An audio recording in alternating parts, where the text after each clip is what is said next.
Чудес не бывает, эту фразу мы слышим так часто, что порою начинаем в нее верить. Но иногда происходят события, которые иначе как волшебством не назвать. И сегодня мы расскажем об одном из таких. Дак и Мелани Причард — любящая пара, которая вовсю готовилась к появлению на свет своего второго ребенка. Беременность проходила отлично, никаких осложнений или отклонений от нормы. Ничто не предвещало беды, но когда у Мелани начались схватки и ее доставили в больницу, все резко изменилось.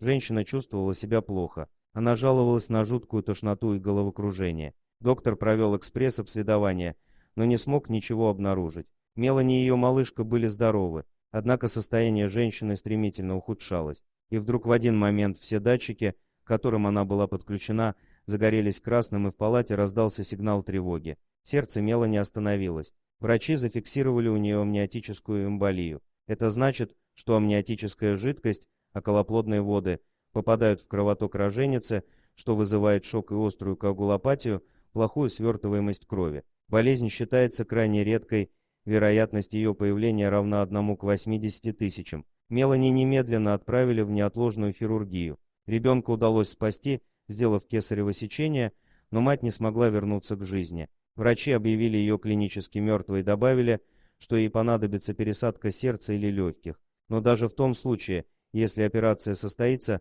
повреждения мозга будут очень значительными. В конечном итоге с большим трудом врачам все-таки удалось запустить сердце Мелани, но она все еще оставалась без сознания в критическом состоянии. По всем показаниям моя жена была мертва, рассказывает Дак. Первая мысль, мелькнувшая в моей голове, была: «Все, я теперь вдовец».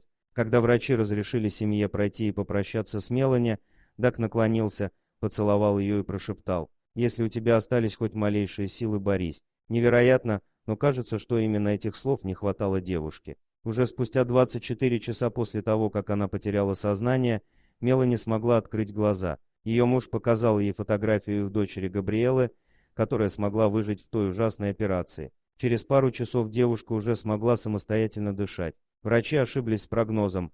Чтобы выздороветь, ей даже не понадобилась трансплантация. Уже через неделю Мелани смогла полностью выздороветь, даже не прибегая к каким-либо лекарствам, и вернуться домой. У меня нет слов, чтобы рассказать, как я счастлив.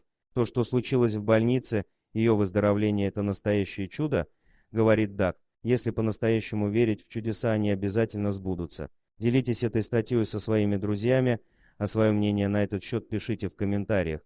Спасибо за просмотр, подписывайтесь на канал, где вы найдете еще много интересного, а также ставьте лайки и пишите комментарии, что думаете по поводу этой истории.